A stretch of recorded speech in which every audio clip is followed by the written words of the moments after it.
All right, thank you for coming back for the next installment on creating this sculpture. Today, we're going to be focusing on creating the ear. So we're going to start off by drawing it. And if you look very carefully at my demonstration, I'm going to be showing you how to create the ear drawn with a pencil, because this way you can understand more about the workings of the ear or the parts of the ear. And then you're going to include value, because most of the ear is not different parts necessarily on the outer ear, but a lot of it is value. So the light, the dark areas, the highlights that you'll see that really makes up the ear. So as I go through the demonstration, take a look at how I'm using my pencil. Sometimes I may use it on the side of it, using the side of it. Sometimes I'll be using it at the point to do the contour lines, which are the outlines, as you can see here. But throughout, you'll be seeing me also using a blending stick or tortillon. You don't necessarily have to have one of these. Of course, it does make things easier. That's why we have tools for different things. But you can use, of course, your a piece of paper towel or a tissue. In this case, you don't necessarily want to use your finger, because you can blend with your finger, because that's what we'll use the tortillon for, the blending stick. But in this case, you don't want that heavy look that can come from the fingers, and then sometimes your fingers will have oils on them, or a lot of times they'll have oils, so you don't want that showing up on your drawing. So I'm not going to talk as much through this first part, but you look carefully. You can also pause. Feel free to pause the video. Or if you're feeling pretty competent and confident in certain areas, you can speed it up a little bit as well. And then later in the video, we go into the clay, using the clay to actually form the ear. Because at that point, once you've drawn it, you know the inner parts and you know what it would look like and all of that. All right, let's continue.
Okay, so now we're going to start the actual sculpture part on the ear. So when you're starting off, you're going to take a small flattened piece of clay to attach, and it needs to be somewhat of an oval shape. So just like we did when we were drawing it, that's the type of shape that you would like, an oval type shape.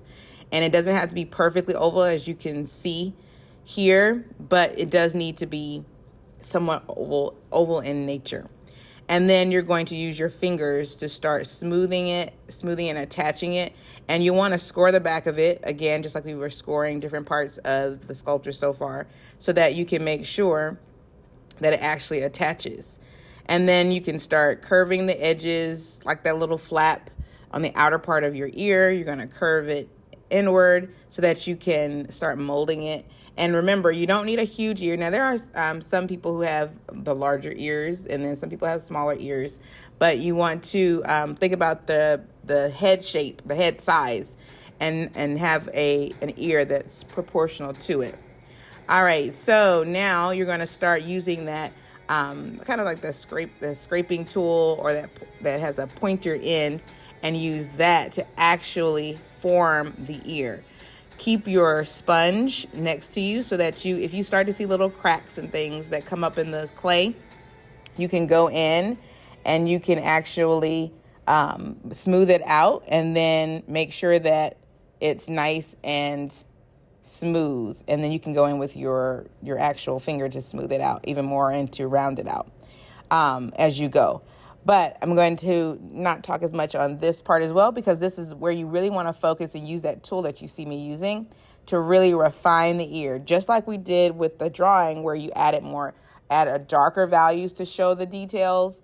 At this point, you want to use this tool to actually carve out the ear. You want that bottom earlobe to actually be showing like as it's away. You don't want it flattened on the skull or the head. And then we're going to continue to use this tool to continue smoothing against the head and to make sure the inner parts of the ears are sculpted nicely. But you have to take your time. Do not rush this, because a lot of things with anything in life, visual art teaches you that you can't rush. You can't rush. Most things you can't rush. And in life, same thing. Some things can be quick, but most things take time and effort and focus. So same thing with this ear.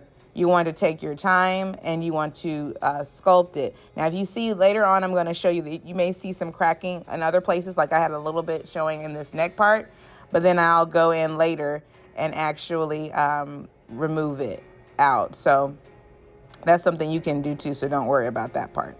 All right, continue to watch and take your time. And feel free to pause the video when you need to, or if you've gotten a certain point, you can speed it up a little bit. All right, let's continue.